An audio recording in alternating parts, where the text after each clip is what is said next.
आणि ज्या 14 जणांचे मृतदेह आतापर्यंत बाहेर काढण्यात आले आहेत त्यांची नावं काय काय आहेत यावर एक नजर टाकूया। श्रीकांत कांबळे यांचा मृतदेह आंजर्ले जवळ सापडला। हे ठिकाण घटनास्थळावरून 130 किलोमीटर अंतरावर आहे। शेवंती मिरगल हरिहरेश्वर 80 किलोमीटर दूर अंतरावर। रंजना वाजे केंबुर्लीला हा मृतदेह सापडला, 8 किलोमीटरवरती आहे केंबुर्ली। तर दुसरा एक मृतदेह पांडुरंग घाग यांचाही इथेच सापडला।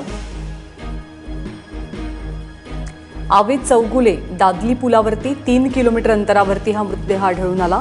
प्रशांत माने भसडा 40 किलोमीटर अंतर। स्नेहा बैकर विसावा कॉर्नर 3 किलोमीटर अंतरावरती हे ठिकाण आहे।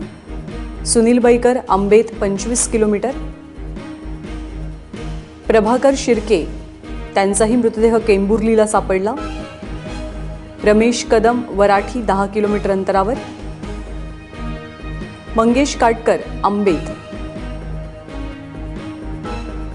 अनिश बलेकर त्याचाही मृतदेह आंबेतला आढळून आला, जे ठिकाण घटनास्थळावरून 25 किलोमीटर अंतरावरती आहे। जयेश बनेचा मृतदेह म्हाप्रळला सापडला। बाळकृष्ण उरक 5 किलोमीटर अंतरावरती असलेल्या केंबुर्लीमध्ये त्यांचा मृतदेह आढळून आला आणि अजूनही हे शोधकार्य सुरू आहे।